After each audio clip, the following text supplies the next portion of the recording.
Nang umupo ang ahente ng FBI na si Carly Slav sa tapat ni Scott Lee Kimball, isang bilanggo sa Englewood Prison sa Colorado, umaasa siyang maganda ang sasabihin nito. At ganun nga. Ibinunyag ni Kimball kay Slav ang plano ng kasama niya sa selda na pumatay na nadiskubre niya. May iba pang nais ibahagi si Kimball kaya agad siyang humiling maging impormante ng FBI. Akala ni Slav walang magiging problema. Nakakulong si Kimball dahil sa pandilin lang, ngunit wala siyang kasong marahas. Sinabi rin niyang nais niyang magbago.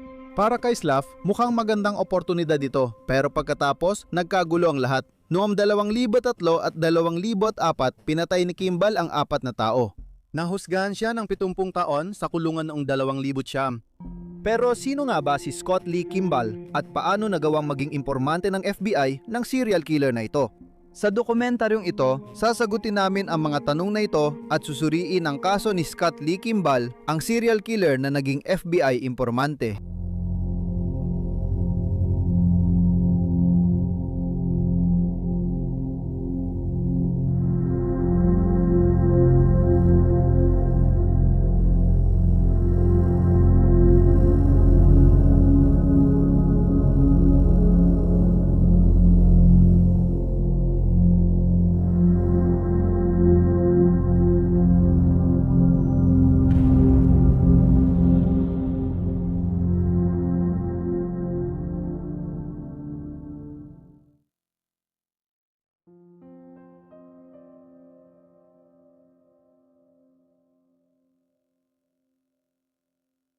Ipinanganak noong Setyembre 21, 1966 sa Boulder, Colorado, si Scott Lee Kimball, ang panganay sa 2 anak nina Barb at Virgil Kimball. Noong 1976 taong gulang si Kimball na maghiwalay ang kanyang mga magulang matapos malaman ng kanyang inang si Barb na may gusto siya sa ibang babae. Lumipat sa ibang estado ang kanyang ama na si Virgil at nag-asawa ulit. Ayon sa mga kwento, labis na nalungkot si Kimball sa pagkasira ng kasal ng kanyang magulang kaya lumala ang kanyang pag-uugali. Ilang linggo matapos i-anunsyo ng magulang ang hiwalayan, tinawag ang pulis sa bahay nila matapos iulat ng kapitbahay na nagpapaputok siya ng baril mula sa bintana at natatamaan ang ibang bahay. Sa hindi malamang paraan, nakuha ni Kimball ang isa sa mga baril ng kanyang ama. Ang pulis na rumespond sa ulat ay nagsabi kinabukasan, alam kong magiging pasaway siya. Pagkatapos maghiwalay, mas madalas nang tumira sina Kimball at ang kanyang kapatid na si Brett sa bahay ng lola nila sa Skylark Mobile Home Park sa Lafayette. Dito nakilala ni Kimball ang isang lalaki na magbabago ng kanyang buhay magpakailanman. Si Theodore Payton, 41 taong gulang, ay labis na nagpakita ng malasakit kay Kimball. Lagi siyang may regaluhan, binibigyan ng atensyon kapag nagsasalita si Kimball at isinama sa mga biyahe papunta sa kanyang kubo sa tabi ng Netherlands Barker Reservoir. Magdamag silang nagkwentuhan, naglaro ng video games at nag-enjoy. Pero si Kimball, na 10 taong gulang, ay hindi napansin ang tunay na intensyon ni Payton. Habang naliligo si Kimball, tinanong siya ni Payton kung gusto niyang tulungan abutin ang likod. At sinabi ring gusto niya itong bigyan ng masahe. Sa isang bahagi ng pangyayaring ito, kumuha si Payton ng isang pornograpikong magasin at nagsimulang magbasa nito hanggang sa nagsimula siyang magsarili sa harap ni Kimball. Hiniling niya sa 10 taong gulang na bata na hawakan siya at mas lumala pa ang sitwasyon. Noong una, kinukunan lang ni Payton ng hubad na larawan si Kimball, ngunit kalauna na itinali, sexual na inabuso at nirecord pa ang pang-aabuso. Nang magbinata si Kimball, piniinom siya ng orange juice na may alak at si Payton ay naglaro ng baluktot na truth or dare sa kanya. Binalaan niya si Kimball na huwag magsumbong at tinakot na papatayin ang ama nito. Noong 1981 lumipat sina Brett at Kimball sa Hamilton, Montana para tumira sa kanilang ama. Bumibisita pa rin si Kimball sa Boulder, Colorado tuwing weekend at patuloy siyang inaabuso ni Payton. Pumasok si Kimball sa Centaurus High School sa Montana, ngunit tumigil makalipas ang 1 buwan. Isang kaklase ni Kimball ang naalala, hindi siya kabilang sa mga sikat na estudyante, tahimik lang siya. Hindi malinaw kung gaano katagal pinagpatuloy ni Payton ang pang-aabuso kay Kimball, ngunit ang kwento ng mapagsamantalang pang-aabuso ni Payton ay hindi nalantad hanggang 1989 nang si Kimball ay 23 taong gulang na. Sa hunting trip sa Aluram, Montana, kasama ang kapatid, sinubukang kitilin ni Kimball ang sarili niyang buhay. Tumayo siya sa motel room, tinutok ang baril sa noo at pinindot ang gatilyo. Tinamaan ng bala ang bungo ni Kimball at ang lakas ng putok ay nag-iwan ng butas at peklat sa kanyang noo. Ang 23 taong gulang ay agad dinala sa ospital at nanatiling kritikal ng ilang araw. Napansin ng pinsan niya na nag-iba siya matapos ang karanasang yon. Parang nawala ang konsensya niya at di na siya kagaya ng dati. Matapos ang tangkang pagpapakamatay, nagsama si Kimball at iba pang batang lalaking inabuso ni Peyton para isumbong siya sa pulisya ng Boulder. Inaresto si Peyton at noong 1990, isanahatulan siya ng 6 na kaso ng sexual na pag-atake sa bata at sinentensyahan ng 10 taon sa kulungan. Pinalaya siya matapos ang 5 taon noong 1996 at bumalik sa Netherlands, Colorado. Bagaman inatasan ng batas na magparehistro bilang sex offender, hindi ito ginawa ni Peyton hanggang sa isumbong ito ng grupong mga nag-aalalang magulang sa awtoridad. Noong 1992, sumulat si Kimball ng liham sa isang hukom ng distrito sa Boulder tungkol sa kanyang karanasan kaugnay ng pagpapababa ng sentensya ni Peyton. Sinabi niya, "Inagawan ako ni Ted Peyton ng karapatan sa normal at inosenteng pagkabata. Dahil sa makasarili at makamundong pagnanasa ni Ted Peyton, tuluyan niyang sinira ang buhay ko." Nagpatuloy siya sa pagsasakdal kay Peyton na hindi nito inaako ang pananagutan sa kanyang mga krimen, binanggit na hindi nagpakita ng pagsisisi si Ted Peyton at idinagdag na ang kanyang mga krimen ay nagdulot ng matinding pagdurusa sa akin at sa aking pamilya. Noong 2010, tinanong si Peyton tungkol sa pang-aabusong ginawa niya at sinabi niyang matagal na iyon. Namatay siya sa kanyang tahanan noong 2017 sa edad na 81. Sinabi ni Denise Pierce, dating kasintahan ni Kimball, sa pulisya na sinisisi niya ang kanyang ina sa pang-aabuso at pakiramdam niya ay ito ang nagpadala sa kanya sa nang-abuso. Dahil dito, labis siya nagalit sa ina. Sabi ni Denise, sinabi rin ni Kimball na dahil sa nangyari, nahiya siya bilang lalaki. Sabi ng ina niyang si Barb sa mga investigador, hindi niya agad napansin ang kakaiba kay Peyton. Noong 1980, tinanong niya ang anak niya tungkol dito, ngunit itinanggi ang pang-aabuso.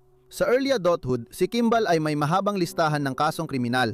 Noong 1988, unang nahatulan si Kimball ng felony dahil sa pagpasa ng peking check sa mga motel. Nahaharap din siya noon sa kaso dahil sa pagpapatakbo ng illegal na hunting outfitting business sa Montana, pagtulong sa mga walang permit manghuli ng elk at oso at pagpasa ng peking cheque sa isang bar sa Missoula County. Sa Broomfield, Colorado, napatunayang siyang responsable sa pagpasok at pagnanakaw sa 2 bahay, kabilang ang fishing pole, 2 rifle at isang shotgun, kaya kinasuhan siya sa mga ito. Hindi marahas ang mga paglabag ni Kimball noon at madalas siyang nakakaiwas sa kulungan. Kapag malaya siya, laging nag-iingat at lumilingon dahil sa dami ng taong niloko at inutangan niya. Noong Hunyo 1993, nagpakasal si Kimball kay Larissa Minya at lumipat ang mag-asawa sa Spokane, Washington. Minsan nang nag-asawa si Kimball, ngunit kaunti lang ang alam sa kanilang pagsasama.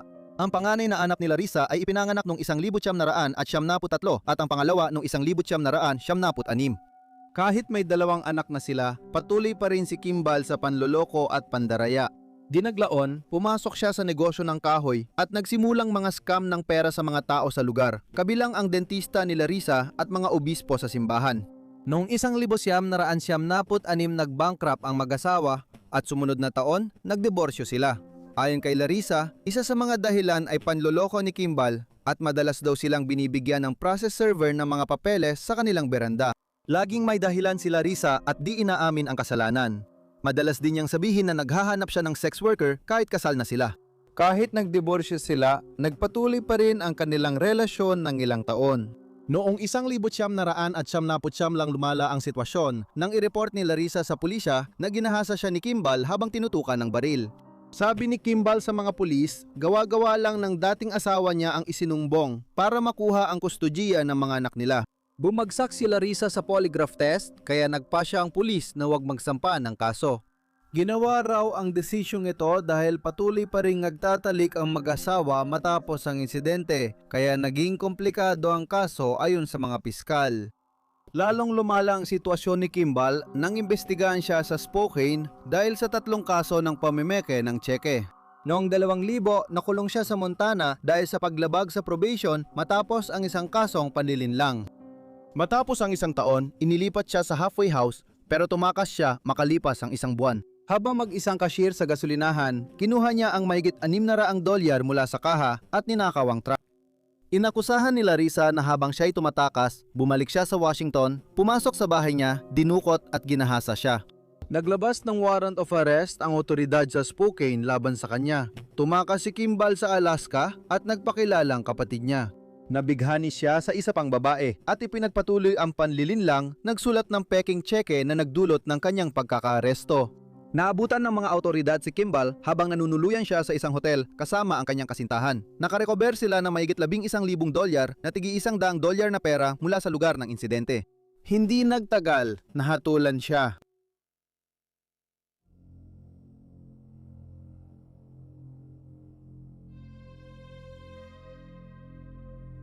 Noong Agosto 2002, ipinadala sina ahenteng FBI Carl Schlaff at kasama niya sa Englewood, mababang seguridad na bilangguan sa Jefferson County, Colorado para kausapin si Kimball. Ayon sa lahat, may karanasan si Schlaff. 10 taon siyang nagtrabaho sa mababang kaso ng droga sa Denver bago nalipat sa organisadong krimen at kalaunan sa Violent Crime Squad. Dahil sa karanasan niya, hindi siya nasiyahan sa trabahong ibinigay. Pakiramdam niya, hindi akma ang ganitong pagpupulong para sa mga veteranong ahente. Sa Englewood, nakipagkita si Schlaff kay Kimball, 3-6 at nalaman mula dito na balak ni Steve Ennis, kasama niya sa selda, na umupa ng pumatay kay Winnie. May mga saksi na magpapatotoo laban sa kanya kaugnay ng pamamahagi ng ecstasy, kaya nag-alok si Kimball na maging informante ng FBI. Kapansin-pansin, hindi ito ang unang beses na nagsuplong si Kimball laban sa kanyang mga kapwa bilanggo. Nakulong siya sa Alaska noong 2001 at sinabi niya sa FBI na ang kasama niyang si Arnold Flowers sa selda ay pinag-usapan ng pag-utos ng pagpatay sa isang federal na hukom, piskal at ilang saksi. Si Flowers at ang kanyang kasintahan ay kinasuhan noong 2002 ng murder for hire, pakikialam sa saksi at tangkang pagpatay sa mga federal na opisyal. Sinabi rin ni Kimball sa FBI noon na may bilanggo na si Jeremiah Jones na nagmamayabang na pinatay niya si Tom Wales. Si Wales ay isang Assistant United States Attorney na pinatay sa kanyang bahay noong Oktubre ng 2001. Habang iniimbestigahan si Jones, inilipat si Kimball sa Colorado para sa kanyang seguridad. Matapos ang pagpupulong kay Schlaff sa Englewood, agad muling ginawang impormante si Kimball na si Schlaff ang handler niya. Malaki ang batiko sa paghawak kay Kimball bilang impormante, ngunit noong 2002, hindi pa ganoon kalalim ang investigasyon sa kasaysayan ng impormante. Noong panahong yon, hindi alam ng FBI ang mga paratang ng dating asawa ni Kimball noong 1999 dahil hindi siya kinasuhan at mahina rin ang komunikasyon ng mga ahensya ng batas noon. Walang rekord ng kasong isinampa ng pulisya ng Spokane kay Kimball noong 2001 nang dinukot at ginahasa niya si Larissa. Ibinasura ang mga kaso na naging informante siya ng FBI. Napansin ni Jordan Michael Smith, sumulat ng artikulo tungkol kay Kimball sa Alta Vista Magazine, na sinabi ng FBI na hindi nila hiniling na ibaba ang mga kaso. Walang rekord na marahas na krimen si Kimball, kaya siya'y mukhang matinong saksi. Nagplano agad si Schlaff. Ialok ni Kimball na maging kasabwat siya ng hitman ni Steve Ennis kapag nakalaya at kakasuhan ng FBI si Ennis kapag inutusan na ang pagpapatumba. Pinalaya si Kimball noong Disyembre 18, 2002 matapos kumbinsihin ng mga otoridad ang hukom na palayain siya sa 10,000 unsecured bond. Isang abogado mula Lewis and Clark County na nais kasuhan si Kimball dahil sa pagnanakaw at pantakas sa Alaska ay nagulat sa pagpapalaya sa kanya at nagsabing, "Sobrang galit ako na binaliwala ng bureau ang hiling ko sa extradition. Hindi man lang nila ako tinanong. Basta nila siya pinakawalan sa kalsada sa Colorado." Pagkatapos niyang makalaya, lumipat si Kimball sa bahay ng kanyang ina at ng partner nito na si Kay na nakatira noon sa Denver. Lumipat si Larissa sa Colorado para makasama ng dating asawa ang kanilang 2 anak kahit natatakot pa rin siya rito. Upang matustusan ang pangangailangan, nagbenta ng bahay si Kimball at nagtayo ng Rocky Mountain All Nature Beef Company, negosyo ng organic na karne. Nakatanggap siya ng $15,000 na puhunan mula kay Bob at $50,000 mula sa kanyang kapatid na si Brett. Noong Marso 2003 inamin ni Kimball ang kasong pandaraya sa Alaska bago siya pinalaya mula sa kulungan sa Colorado. Bilang kondisyon ng kanyang paglaya, kailangan niyang dumalo sa korte sa Denver at hintayin ng desisyon. Noong Marso, 11 lumipad siya sa Seattle para makipagkita kay Jeremiah Jones na umaming pumatay sa Assistant United States Attorney na si Tom Wales. Plano ng FBI na papuntahin si Kimball kay Jones na bagong laya sa kulungan para bumili ng baril at hikayatin siyang magsalita ukol sa pagpatay. Ngunit isang hindi nagpakilalang source ang nagbunyag kalaunan sa isang artikulo para sa The Atavist na hindi naging ayon sa plano ang mga pangyayari. Hindi nagamit ni Kimball ang mga itinakdang paksa ng mga autoridad at tila hindi alam ni Jones kung sino si Kimball. Bakit amin ng isang lalaking halos hindi kilala o nakausap si Kimball tungkol sa isang high-profile na kaso ng pagpatay na di pa nare-resolba sa harap niya? Nagduda ang mga investigador sa Seattle at pinaginalaan si Kimball na gumagawa lang ng kwento. Nag-polygraph sila na nagpakita ng pagsisinungaling niya tungkol sa pag-amin ni Jones sa pagpatay at inilipat siya sa Colorado. Ayon sa ulat, labis na galit ang mga ahente ng FBI sa Seattle sa resulta. Bilang informant ng FBI, binigyan si Kimball ng 50,000 at tinulungan siyang makaewas sa mas mabibigat na kaso. Dahil sa panloloko gamit ang tseke, maaari siyang makulong ng 10 taon. Pagkatapos, nag-email sila kay Schlaf para pagdudahan ang kanyang kredibilidad. Nagalit din si Schlaf pero hindi kay Kimball. Sinabi niya sa ahente na mas mainam sana kung sa tawag sa telepono nila sinabi ang alalahanin dahil anumang maisulat ng FBI tungkol sa manloloko ay pwedeng ibigay sa abogado ng depensa sa discovery. Napansin niyang posibleng mawalan ng kredibilidad si Kimball bilang saksi dahil sa email pero nanatili ang kanyang tiwala at paniniwala sa nahatulang kriminal. Pagkalipas ng isang buwan, Abril 2003, dinala ni Schlaf si Kimball sa pagpupulong kaugnay ng kaso ni Steve Ennis. Nakasuot na mikropono, pumasok si Kimball sa Applebee's at kinausap si Jason Price ng 2 oras tungkol sa paglipat ng kokaina sa Alaska.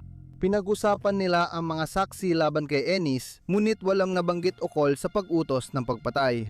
Bagamat kaunti lang ang impormasyong nakuha, sinabi ni Schlaf na mabunga ang pagpupulong. Makalipas ng konti, nadiskubre niyang ipinagpaliban ang investigasyon dahil may problema sa pakikipagtulungan sa opisina ng United States Attorney tungkol sa paggamit kay Kimball bilang saksi. Pagkalipas na isang buwan, inihatid ni Schlaf si Kimball sa paliparan. Pupunta siya sa Alaska para kumonsulta sa paglilitis kay Arnold Flowers na kasamang kasintahan, nagtangkang mag-utos ng pagpatay sa ilang opisyal at saksi. Napansin ni Schlaf na balisa at parang paranoid si Kimball habang nasa kotse sila. Tinanong pa niya ang ahente kung may problema. Dahil sa matinding hinala, inihatid ni Schlaf si Kimball, bumalik sa kanyang opisina at nagsagawa ng background check kay Kimball para sa anumang nakabimbing warrant. May warrant sa Spokane para sa kanyang pag-aresto pero di binanggit ang mga kaso. Pagbalik niya mula Alaska, pinaaresto siya ni Schlaf na galit kay Kimball. Kahit maliit na paglabag lang sa probation ang dahilan ng warrant, sinabi ni Schlaf kay Kimball na hindi na siya magiging informant. Ngunit may biglang ibinunyag si Kimball. Narinig daw niya si Jason Price na umamin sa pagpatay kay Jennifer Markham.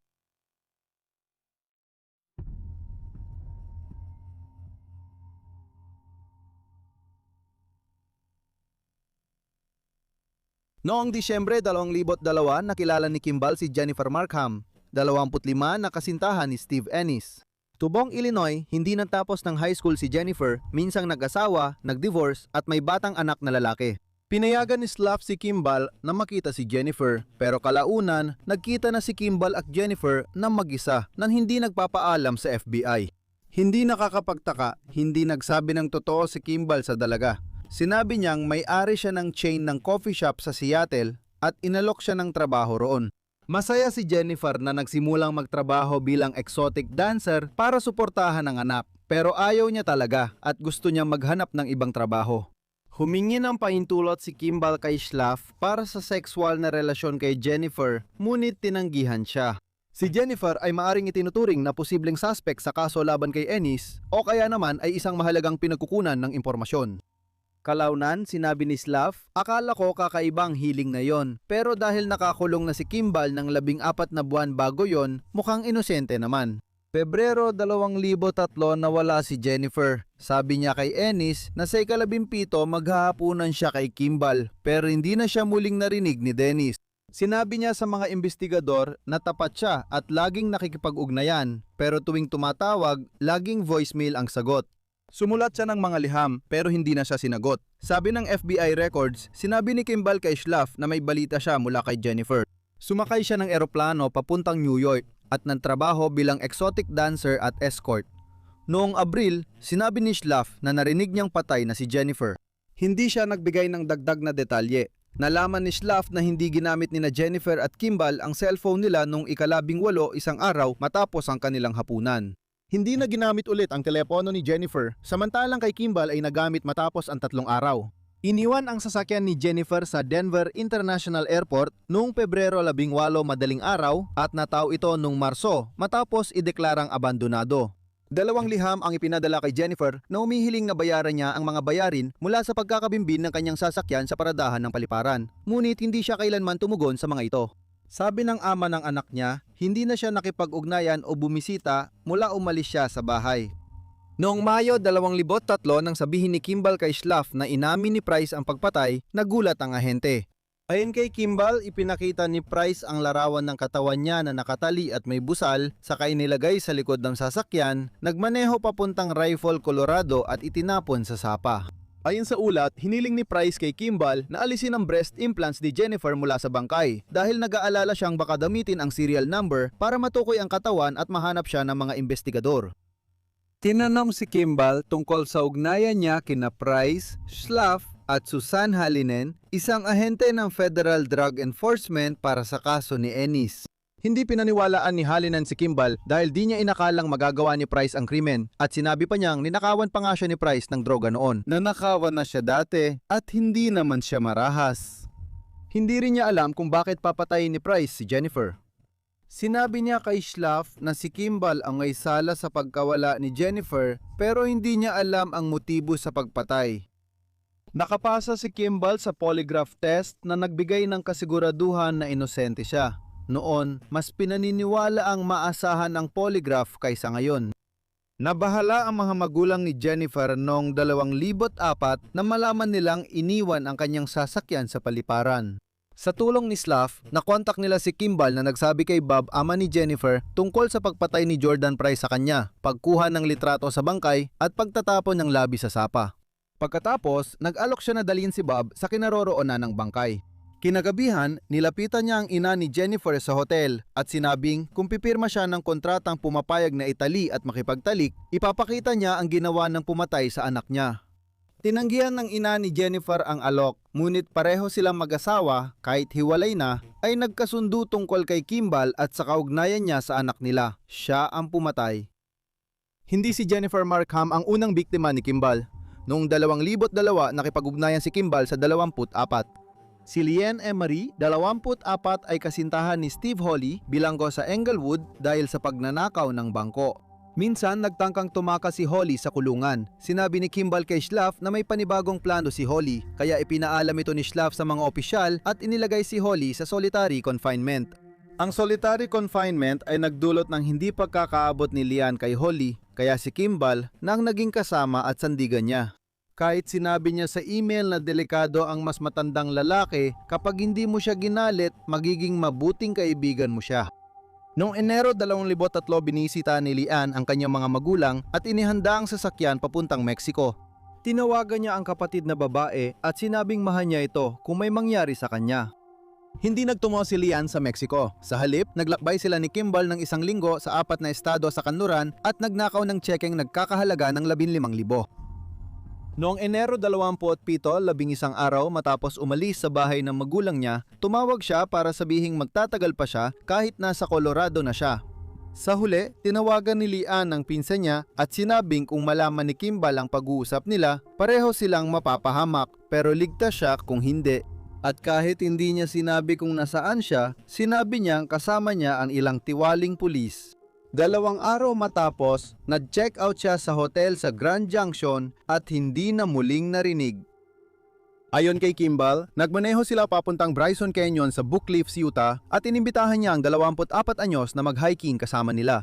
Pumayag siya at sa dulo ng canyon, binaril niya ito sa ulo gamit ang baril na binili niya ilang araw bago. Natagpuan ng kanyang kotse noong unang bahagi ng Pebrero sa bayan ng Moab, Utah, 40 milya mula sa Grand Junction. Nag-aalala na ang nobyo niyang si Hawley dahil hindi siya makontak, kaya sumulat siya sa mga magulang nito na nagsabing hindi rin nila ito nakita o narinig. Sinuri ng kanyang mga magulang ang talaan ng credit card at sinundan siya. Natuklasang hindi siya nagtungo sa Mexico at bumalik sa Colorado noong ika-27. Ibinahagi ng pinsan ni Leanne ang mga email sa magulang niya. Pero di binanggit ni Lian ang pangalan ni Kimball at tumanggi si Holly na sabihin ito dahil sa takot na mapahamak ang pamilya. Nag-aatubili ang pulisya na hawakan ng kaso dahil naniniwala silang umalis si Lian sa sariling kagustuhan at ayon sa pamilya dahil din sa kanyang pinagmulan. Si Lian ay anak ng mga magulang na hiwalay at na-diagnose na may bipolar disorder. Tulad ni Jennifer, nagtatrabaho siya bilang isang exotic dancer noong panahon ng kanyang pagkawala. Pakiramdam ng pamilya ni Lian na hindi pinapahalagahan ng pulisya ang kanyang pagkawala at walang interes mag-imbestiga kahit nang ginamit ang credit card niya sa California ilang linggo matapos siyang mawala.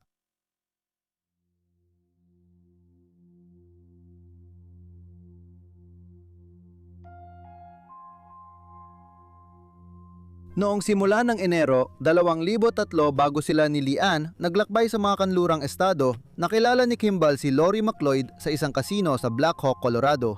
Nandun si Kimball kasama si Barb na may multiple sclerosis at humanga si Lori sa malasakit na kay Barb. Banayad ang hawak at malumanay ang boses niya. Kaaya-aya si Kimball para kay Lori kaya ibinigay niya ang kanyang numero. Katulad ng kay Jennifer, nagsinungaling si Kimball tungkol sa sarili at nagkunwaring FBI agent gamit ang peking badge at laptop na may selyo ng bureau. Nagkaugnayan ng dalawa dahil pareho silang magulang. Si Kimball para sa kanyang mga anak na sina Cody at Justin at si Lori naman para sa kanyang anak na si Casey. Nagsimulang mag-date ang dalawa noong Pebrero. Nag-camping sila, kumain sa mamahaling restaurant at nag-hiking sa mga pambansang park. Napansin ni Lori na mahal ng bago niyang kasintahan ang kanyang 19 anyos na anak na babae na dati nang tumakas at nagkaproblemang gumamit ng meth.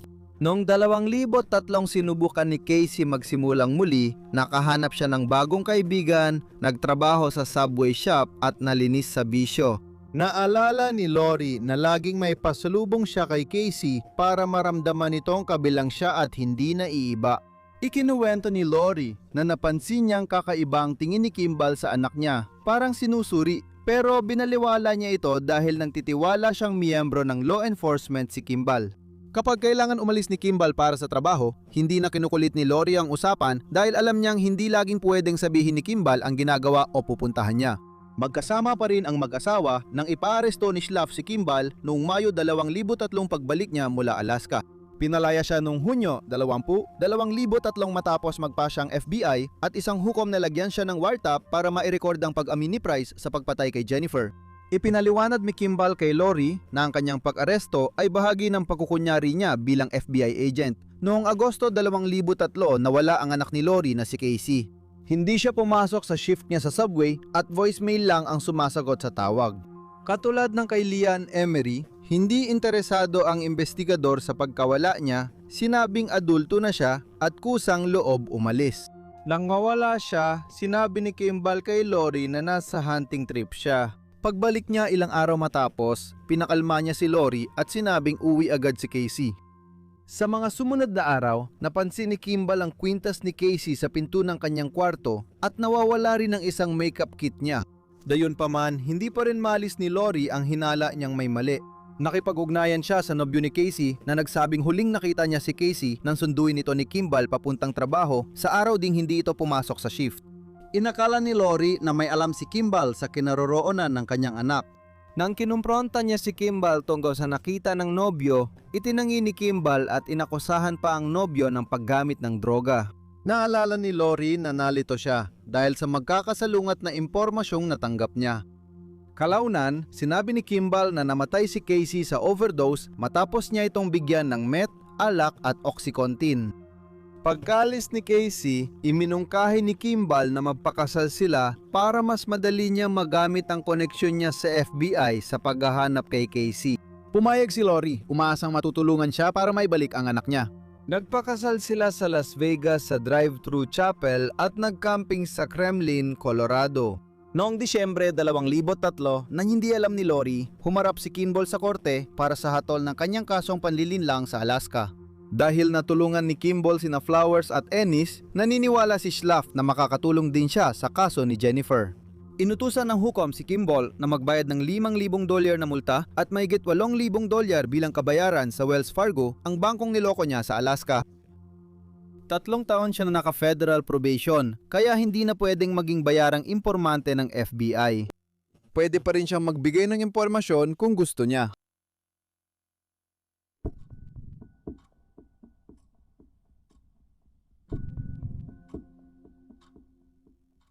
Madalas wala si Kimball nung unang taon ng kasal nila ni Lori at napansin ni Lori na naging malupit siya sa mga anak kapag nasa bahay. Pero si Justin, ang panganay niyang anak, ang pinakamatindi ang natatanggap. Tinatawag ni Kimball si Justin na susi dahil sa banayad niyang ugali, pero hindi rin inasahan ni Lori ang sumunod na nangyari. Noong Hulyo 14, 2004 tumakbo si Cody sa kusina, sumisigaw na nasaktan si Justin at sinabihan si Lori na tawagan ng ambulansya.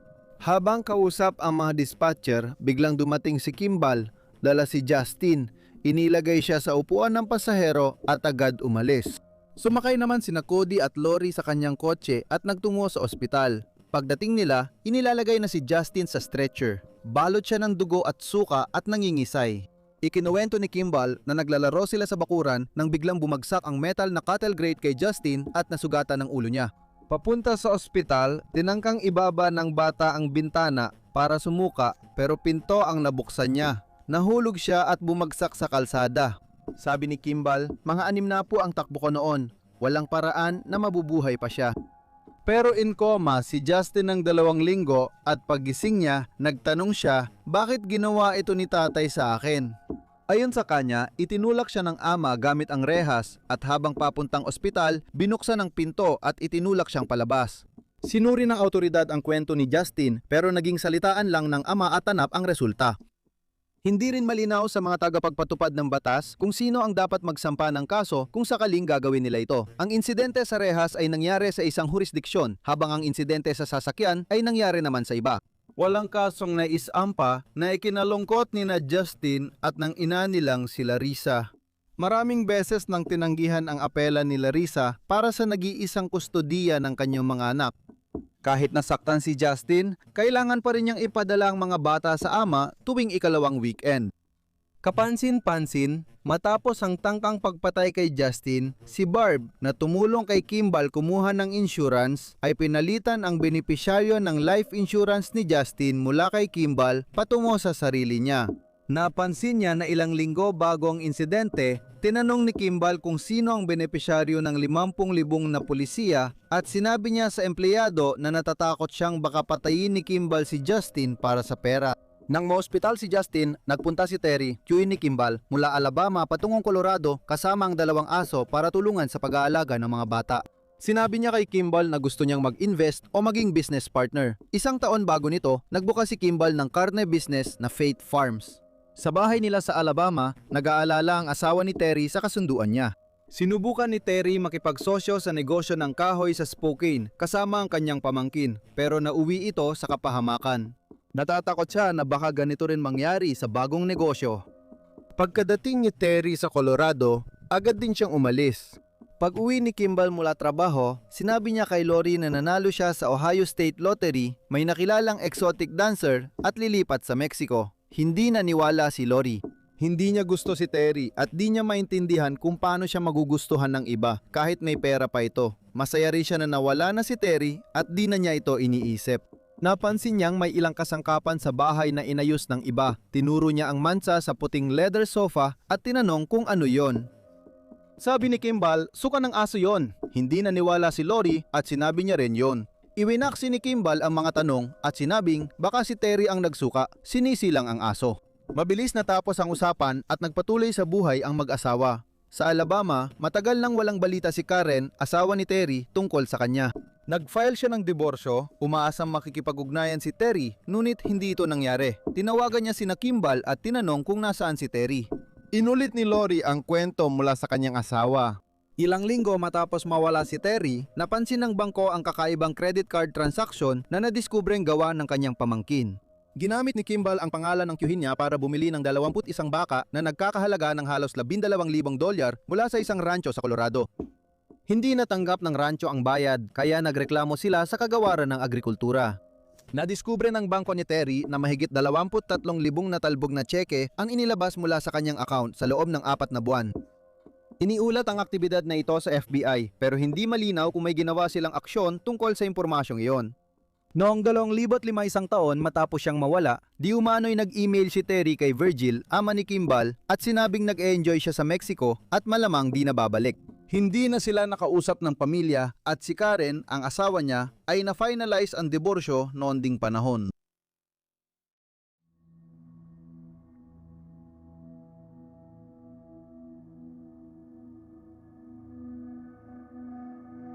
Noong Enero 2006, iniulat ng bank manager sa Lafayette na may nag-forge ng 83,000 sa mga tseke. Nadiskubre ng detective na ang mga tseke ay dineposito sa account ng negosyo ng karne ni Kimball at sa surveillance ng bangko, si Kimball, isang matabang lalaki na may goatee, ang nagdeposito ng mga iyon. Ang mga tsekeng ginamit ay ninakaw mula sa optometrist na nag-iimbak ng papeles sa hindi nakakandadong kabinet sa opisina na nasa parehong gusali ng negosyo ni Kimball at ng insurance business ng kanyang ina. Ilang linggo ang lumipas, dumating si Detective Gary Thatcher sa pintuan ni Lori, pero hindi niya alam nasaan ang hiwalay niyang asawa. Nagkagulo ang relasyon nila noong huling bahagi ng 2005. Naniniwala si Lori na may ibang babae si Kimball sa California dahil madalas itong bumisita roon para raw sa trabaho. Nang tanungin si Lori tungkol sa trabaho ni Kimball, sinabi niya kay Thatcher na FBI agent ito, may badge at lahat ng kailangan. Ibinunyag ni Lori na 2 taon at kalahati nang nawawala ang kanyang anak at inamin niyang pinaghihinalaan niya ang kanyang asawa dahil siya ang huling nakakita rito ng buhay. Dahil sa curiosity ni Thatcher kay Casey at sa hinalang nagpapanggap si Kimball bilang FBI agent, masinsin siyang nagsaliksik tungkol sa buhay ng bilanggo. Noong Marso 8, kinontak niya ang FBI at ibinahagi ang narinig niya tungkol kay Kimball. Inilipat siya kay Slav na nagsabing isa siyang impormante namin. Si Slav, bagamat alam niyang nawawala si Casey, ay hindi niya alam na si Kimball ang posibleng huling taong nakakita sa kanya ng buhay pa o na nagpunta ito sa isang hunting trip ng ilang araw noong panahon ng pagkawala niya. Na-realize niya na sobrang tutok siya sa kaso ni Jennifer Markham kaya hindi niya natanong si Kimball tungkol sa alam nito sa ibang pagkawala na konektado sa kanya. Samantala, nalaman na ni Thatcher ang tangkang pagpatay kay Justin. Naisip nilang dalawa ni Schlapp na baka serial killer si Kimball. Sinimulan ni Thatcher at FBI agent Jonathan Grusing ang kaso laban kay Kimball. Sinabi niya sa American Broadcasting Company News na walang nakakakilala ng tunay na pagkatao ni Scott Kimball. Nalaman lang namin ang buong kwento nang tingnan namin ang kasaysayan ng krimen at pagsamay ng mga impormasyon. Doon nakita na bawat ahensya ay walang alam sa totoong sitwasyon. Naglabas ng warrant of arrest dahil sa paulit-ulit na paglabag sa probation at natunton ng FBI ang telponyo ni Kimball sa Riverside, California kung saan siya nakatira kasama ang bagong kasintahan. Noong Marso, 14 na aresto si Kimball. Tumakas siya gamit ang truck pero sumuko rin makalipas ng 3 oras matapos magbanta ng pagpapakamatay habang gap sa teleponyo si Carl Slav.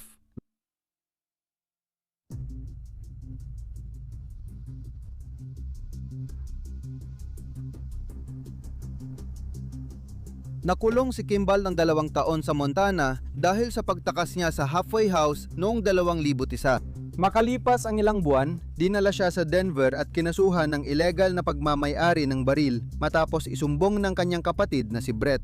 Sa pagdinig na ito, sinabi ni Kimball sa hukom, "Gusto ko sana makakuha ng kahit anong tulong na makakatulong sa akin para hindi na ako bumalik sa ganitong sitwasyon sa siklong ito na kinasasadlakan ko." Nakulong siya ng 10 buwan at 6 na buwan sa halfway house matapos sa Montana. Hindi pinansin ni Thatcher at ng FBI na maiksi ang mga sentensya. Kailangan lang nilang ilayo si Kimball para mabuo ang kaso laban sa kanya. Tinangka nilang tanungin siya ukol sa pagkawala ni na Jennifer at Casey pero itinanggi niyang alam niya ang nangyari sa kanila. Umusad ang kaso nang sabihin ni Lori sa mga investigador na hawak niya ang gamit ni Kimball. Napalaya siya sa bahay matapos maaresto si Kimball at inilagay ang mga gamit nito sa mga kahon. Sinimula ng pulisya na suriin ang mga gamit at agad silang nakakita ng ilang mga kapansin-pansing palatandaan.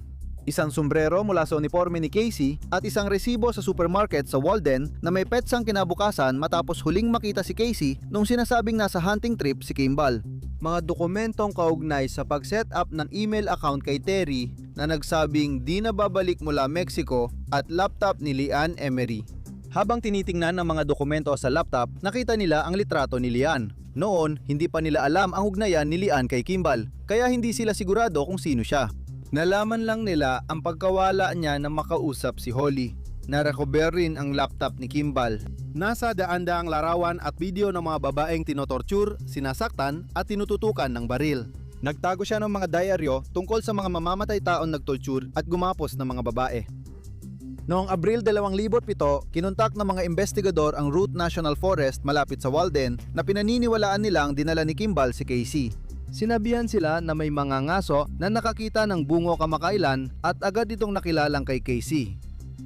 Kumpiyansa na ang mga investigador na konektado si Kimball sa 4 na pagpatay. Dahil mahigpit ang batas sa Colorado laban sa mga paulit-ulit na kriminal, handa ang mga piskal na kasuhan si Kimball bilang serial manloloko na maaaring magresulta sa 48 taon niyang pagkakakulong. Nagpasya sina Thatcher at ang kanyang mga kasamahan na ang pinakamainam nilang gawin ay mag-alok ng plea deal kay Kimball. Kailangan niyang umamin sa panlilinlang at pagpatay at tulungan ang investigador hanapin ang mga bangkay ng biktima bilang bahagi ng kasunduan. Kung gawin niya ito, isang kaso lang ng second-degree murder ang ihabla sa kanya. Kung tatanggihan niya ang alok, maari siyang makasuhan sa bawat pagpatay at mapatawan ng kamatayan. Sa huli, tinanggap ni Kimball ang kasunduan. Natakpuan ang katawan ni Lien malapit sa bangin sa Moab kung saan siya binaril at si Terry naman ay sa Vail Pass sa Rocky Mountains. Gayunpaman, hindi niya alam kung saan niya inilibing ang mga labi ni Jennifer at matapos subukan ng ilang mga lokasyon, napagtanto niyang nakalimutan na niya kung saan niya inilagay ang katawan nito. Kanselado na ang kasunduan, ngunit inamin pa rin ni Kimball ang lahat ng 4 na pagpatay. Si Ed Coet, pinsan ni Kimball at dating opisyal ng military intelligence, ay nagsalita sa media at nagbasa ng pahayag para kay Kimball matapos ang pagdinig. Dapat akong managot at maparusahan sa aking mga krimen, ngunit hindi ako nag-iisa. Sinabi ni Kimball na naging impormante siya kay Kylie Schlaff. Nagbigay lang ako ng walang saysay na impormasyon pero itinuro niya sa akin ang kapanapanabik at delikadong mundo ng krimen na kalaunay nakamamatay pala. Pakiramdam ni Kimball ay nalubog na siya at hindi siya tinulungan ng FBI, lalo na ni Kylie Schlaff. Sinabi rin niya na lahat ng biktima niya ay sangkot sa kriminal na sabwatan sa pagpupuslit ng droga sa Englewood na kulungan. Noong 2021 beses binago ni Kimball ang kanyang kwento sa Atavist. Sinabi niyang sina Lian, Jennifer at Casey ay nangongotong o nagbabantang isiwalat ang panlilinlang niya sa FBI, kaya napilitan siyang patayin sila. Sinabi niya kalaunan na pinatay niya ang 3 babae para sa grupo ng mga biker at pinatay si Terry dahil nang mumulestiya ito ng bata. Walang anumang ebidensyang nahanap na sumusuporta sa mga pahayag na ito.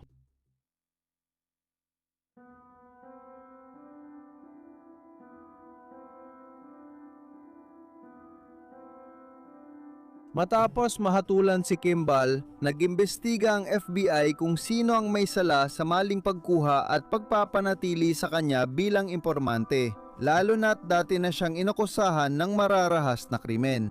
Matinding binatiko si Schlaff sa paraan ng paghawak niya kay Kimball dahil hindi niya nadiskubre ang mga paratang o interest nito sa sex worker at rape pornography. Sabi ni Schlaff, kadalasan hindi abot ng background check ang ganitong detalye sa mga impormante.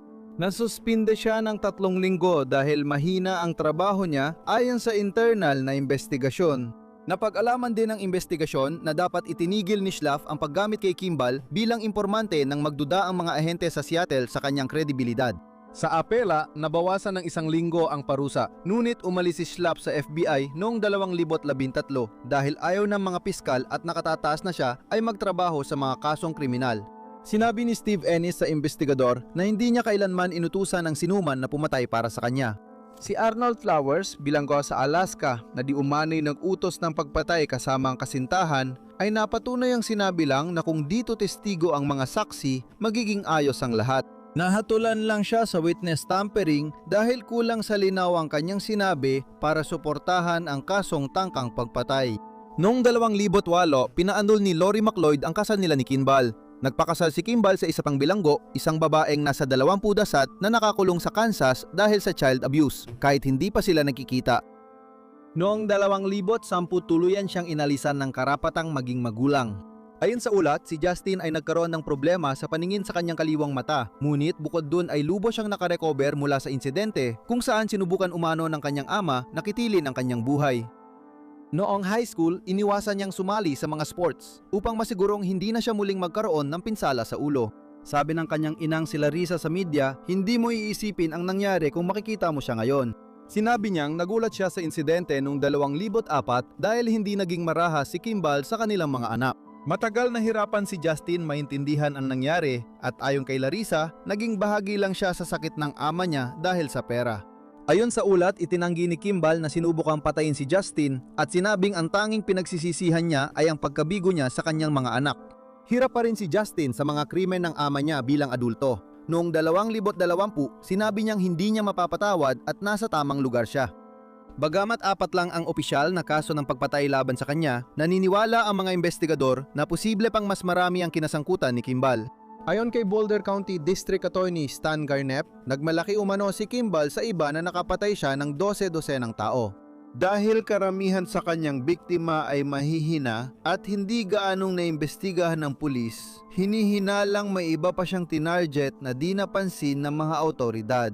Pinaniniwalaan ng mga investigador na may karanasan na si Kimball sa pagpatay bago pa mamatay si Jennifer Markham dahil magkakalapit ang mga insidente at parang hindi ito naapektuhan sa araw-araw.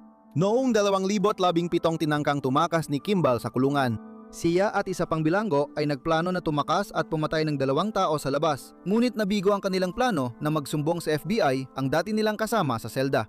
Ibinasura ang kasong paghihikayat na pumatay at noong 2020 umamin si Kimball sa isang kasong tangkang pagtakas. Nadagdagan ng 4 na taon ang kanyang sentensya. Si Kimball ay nagsisilbi ng sentensya sa United States Penitentiary Florence High, isang maximum security facility sa Colorado. Siya ay 57 taong gulang. Hinatulan siya ng 70 taon sa kulungan matapos umamin sa 4 na bilang ng second-degree murder at hindi magiging karapat-dapat sa parole hanggang 2054 kung kailan nasa huling 80 na siya. Hindi pa rin alam ang totoong motibo sa pagpatay ni Kimball. Hindi siya bumalik sa lugar ng krimen, hindi rin nagtatago ng alaala at madalas biglaan at di planado ang mga pagpatay. Kung meron man, posibleng pera ang nagtulak sa kanya dahil alam natin na ginamit niya ang credit card at pangalan ni Terry para bumili ng mga gamit para sa kanyang negosyo at ginamit din niya ang credit card ni Lian matapos itong mamatay. Si Casey at Jennifer ay tila kaunti lang ang material na yaman. Ayon sa ina ni Kimball na si Barb, sinisisi ng anak niya ang lahat sa pang-aabuso nga ranasan noon bata siya. Ayon kay Rob McLeod, ama ni Casey, labis ang simpatya niya para kay Kimball dahil sa dinanas nitong pang-aabuso. Ngunit hindi raw ito dahilan para mapawalang sala ang mga krimen niya. May paliwanag ito pero hindi nito pinapawalang sala ang kahit ano. Dapat makiramay ang biktima sa kapwa-biktima. Ang ama ni Lian Emery na si Howard ay nagpahayag din ng katulad na saloobin na nagsabing, maraming tao ang dumaan sa matitinding pagsubok pero hindi naman sila pumapatay ng tao. May pananagutan tayo sa ating mga gawa at lahat ay dumaranas ng pagsubok sa buhay.